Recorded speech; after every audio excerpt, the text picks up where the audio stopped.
With Season 5 releasing in Modern Warfare 2 and Warzone, we again have had a major shift in the meta. In recent patches, we've seen big nerfs to the TAQ56 and the Vaznev, which ran the meta for the entirety of the pro season. But now the champs is over, Infinity Ward have been messing with the weapon balancing for multiplayer weapons, and while the TAQ and the Vaznev both make today's list, there's a new weapon that reigns supreme in Modern Warfare 2 Ranked, and I'm going to give you guys all the class setups that I'm currently using on my road to solo queuing Iridescent again. What's going on, guys? My name is Redix, welcome to the channel. We're almost at 30,000 subscribers, so I just want to quickly say thank you guys very much for all the support that I've been receiving. The last season of Call of Duty was insanely dry, so there wasn't much to post, but trust me, I'm still here, and I'll still be providing the tips, especially when the new Call of Duty releases. Also working on an updated movement guide that's going to break down everything that you need to know for the new movement mechanics. The strafe jump, the faster slide, things like that, they are awesome. They make a huge difference. You guys are going to see that in the clips that are on the screen today, but the full actual movement tutorial will be coming out maybe tomorrow or maybe the next day, but it will definitely be my next video, so turn on notifications if you haven't already. Now let's take a look at all of the top classes that I use in Modern Warfare 2 Ranked play. Now let's start with what we know. Obviously the TAQ56 is still the meta AR. Now I will be showing you guys another AR as well as two other options that are submachine guns that can play well from a distance, but there's a reason that the pros all use the TAQ56 throughout the season. Not much has changed on it outside of damage multipliers. The recoil still feels insanely easy to control. You could still shoot people from across the map, but also kill people up close, and especially that medium range area. At mid-range gunfight with the TAQ56, you should win it almost every time. Class setup 4 hasn't really changed much, except for the fact that using no barrel is pretty much the best way to use this gun. I mean, it's not really up for debate at this point. The pros actually set a GA to where you have to run the one specific barrel that everyone was using, but since this is ranked play, we don't have GAs, so we can run no barrel on our TAQ,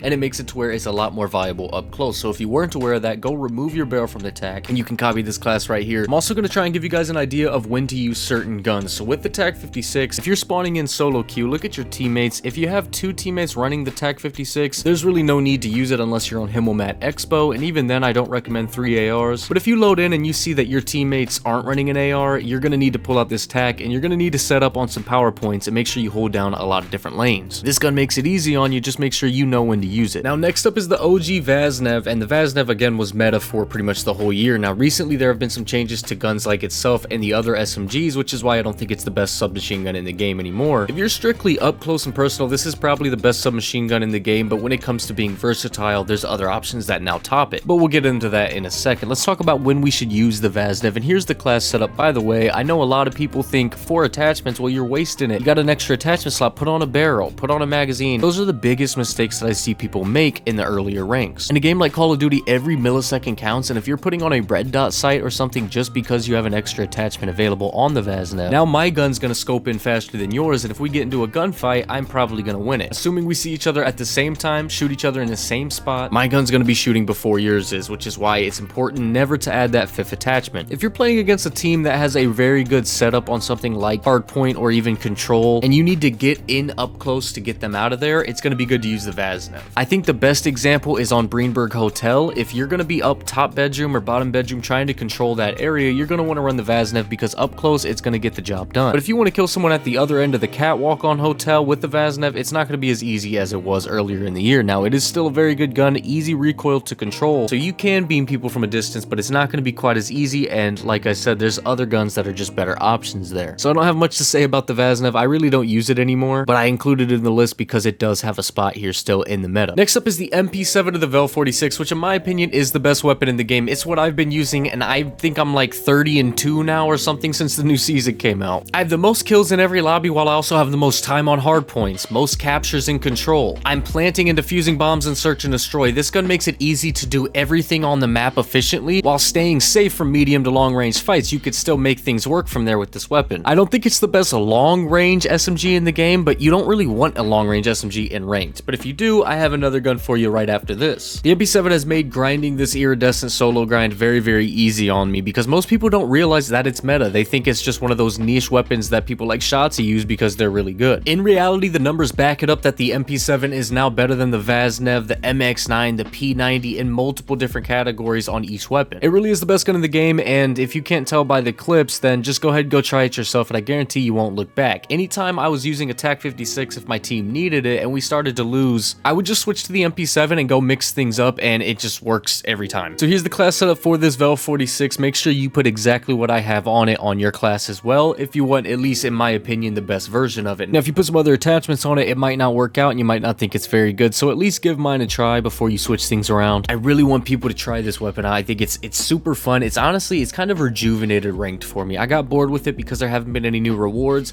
Now that they have the iridescent camo and the crimson camo and all that look really good, I am grinding again to try to get top rank. But using this MP7 has made the game feel different. It's made it feel kind of new, even though it's the same thing that we've been playing for months now. Speaking of which, I really wish they wouldn't ban the new weapons before we even get to try them in ranked, but we saw what happened with the Hemlock, so I get it. But anyway, the MP7 feels like a brand new DLC weapon now in ranked because I've been using a Vaznev for months. So with that being said, try out the class setup. Let me know if you like it down below, and let's get into the next weapon. Next up is the Kastov, which is a very solid option at the assault rifle spot. If you just want to switch it up from using the TAQ56 all the time, then go ahead and use this Kastov. But in reality, this doesn't really do much better than what the TAQ does, aside from being a little bit more mobile and a little bit better up close. But if you want that, you could really just put the short barrel on the TAQ56. So that's why I don't really recommend using this weapon. But if you do really need to switch something up and you want to know what other AR options there are, there's this, and then there's the Lockman, which a lot of people are asking for my Lockman loadout. Unfortunately, they nerfed it, and when I used it yesterday, it was feeling decent, but it wasn't feeling great, and it used to feel great. But now it feels like the Lockman doesn't really do anything great, it just does everything pretty good, while the Kastov at least does one or two things great, and that's being mobile and having that mid-range to close-range fight locked down for you. Unless you run into a Vaznev or a Vel or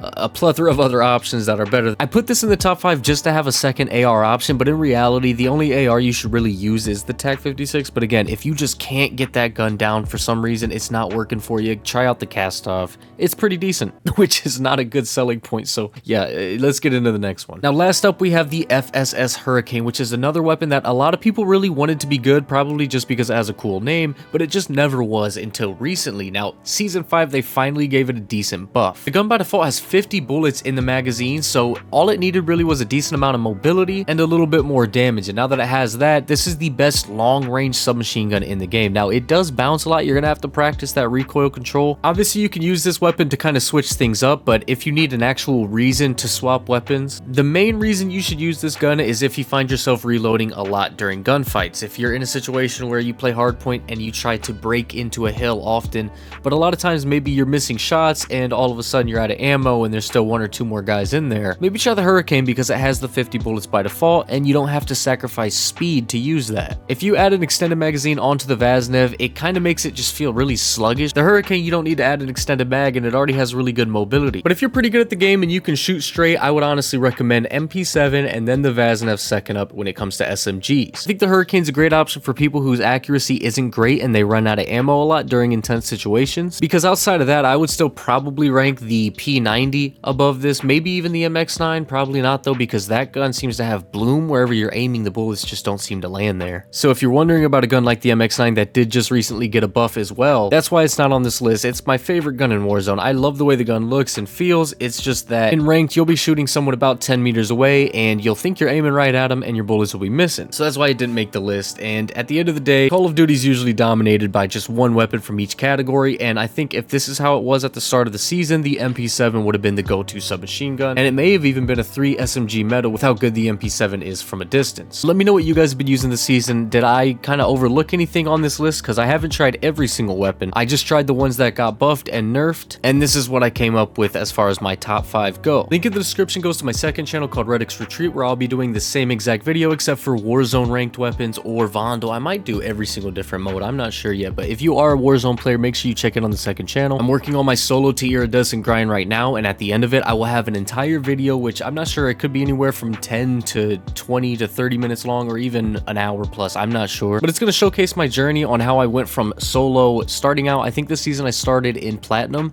and I will be finishing in iridescent, so I'll be showing you guys what the life of a solo curated iridescent is like. That way you guys can see how I accomplished that. And while this is the last ranked season for this game's life cycle, I believe, I think that kind of information could still be useful for people, especially going into Modern Warfare 3 when it's so similar to this game, so you could still kind of carry over a lot of the things that you learn into the next title. That being said, thank you guys so much for watching. I've been Redix, and I'll see you guys soon.